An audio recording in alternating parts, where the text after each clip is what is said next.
When you think of theme parks, you probably think of two chains, Disney and Universal. Universal has always been in a close second, but that could change soon, as if you have been keeping up with them, they are opening like 3 new parks or possibly 4th, in what is known as. We are going to start off by comparing Universal and Disney at the moment. Disney has 12 parks around the world, while Universal only has 6, soon to change. Now I want to look at the attendance from the parks, but we are going to look at the Orlando parks only for this, as to simplify it, and also those are the most popular parks for each company. But please note that these are the 2022 attendance numbers, so they may be higher or lower. For Disney Magic Kingdom, it had 17 million people, Hollywood Studios had 10.9 million, Epcot had 10 million, and Animal Kingdom had only 9.27 million.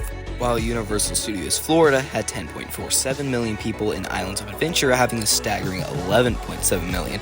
So the ranking for attendance would have Magic Kingdom still in first, but quickly being followed by Islands of Adventure, then Hollywood Studios, and then Universal Studios, showing that Universal isn't that far behind and all it would take is a small push for them to take the lead. And what are those additions? Well, there are 2, starting with. Now, you can see that you can't just open world-class parks and have your existing parks start deteriorating like you don't care about them anymore. So, we are going to start looking at what Universal is doing to get their other parks up to standard.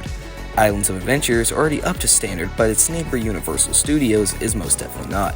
If you have ever visited and would see the collection of mediocre rides from Jimmy Fallon to Simpsons, and in my opinion the only good ride here is Revenge of the Mummy. But recently, we have seen Universal try to upgrade the park, with them in 2023 adding the new Minions Land, and this year 2024 we will see them add the DreamWorks Land, which in my opinion actually seems really cool, and it made sense to replace the aging Kids Zone with properties the kids would understand. Then we have Universal Studios Hollywood in 2025 adding a new Fast and Furious multi-launch coaster, which is rumored to be a first of its kind drifting coaster and could be the best in California. But that's not all we know about bigger things coming. Now, there are 3 parks currently in the works from Universal and a new Las Vegas experience, with the most notable being Universal's Epic Universe in Orlando. This will be the 3rd gate to open in the Universal Orlando Resort, also being the biggest. This will be 2 miles south of Studios and Islands of Adventure. It will also be twice the size of the existing resort. It will have 4 world-class coasters, being an intimate family launch coaster, a Mack spinning coaster, a Mack dueling multi-launch, and a Sansei boom coaster. But it will also have a ton of other really good attractions, like a Gerstlauer Skyfly, a dark ride for the Ministry of Magic, a dark ride for Frankenstein, and a dark ride about Mario Kart that has already been proven to be world-class, and a Harry Potter dark ride themed to the Ministry of Magic. But the main hub of the park is going to be a real spectacle, with what looks like to have some stunning greenery and water shows. This land only has 2 attractions, but with the Constellation Carousel and Starfall Racers, but the beauty will certainly make up for it.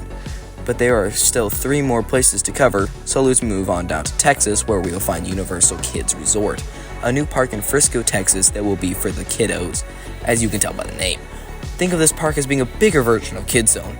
This park will have no thrill attractions, but will feature IPs from Minions, Jurassic Park, Trolls, and more. I don't think any big chains have created a park dedicated just for kids.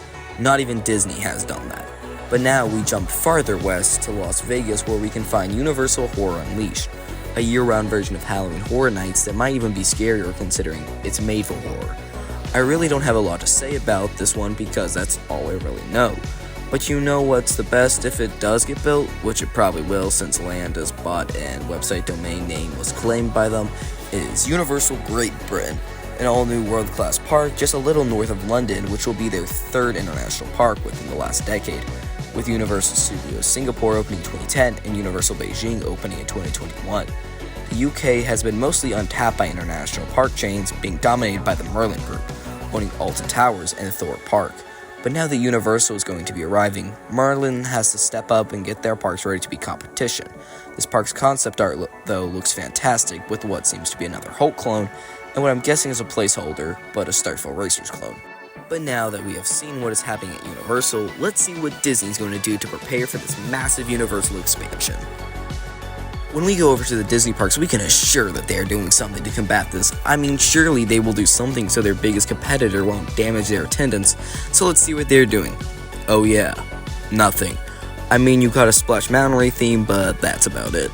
I know recently they said they're going to put like tens of millions of dollars into their Orlando parks and all, but by the time they do that, it'll be too late and the damage will be done. And we know that the additions Disney does get out won't even be that great, and will be most likely just a waste of space, time, and money, being just IP-based attractions, just like the past few. I will give Tron and Guardians of the Galaxy some credit because they are just good roller coasters. And I'll also give Rise of Resistance some credit because it's good, even though it's closed more than it's open.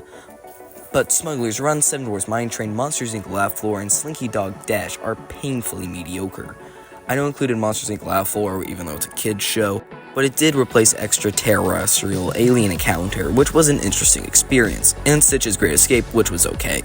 But now let's go look at what Universal has done recently to their parks.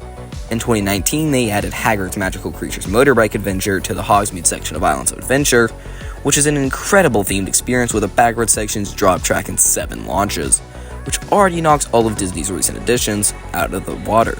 Maybe besides Cosmic Rewind, even though I still prefer Hagrid's. Then in 2021, they added VelociCoaster, which is acclaimed as one of the best coasters on the planet with its theming and thrilling elements. And sure, there have been a few duds in Universal, more specifically in the Studios Park, like Fast and Furious Supercharged and Race to New York, but that's like the only few attractions and doesn't exactly mess with the flow of the park. But here's the big question, will they actually beat Disney finally?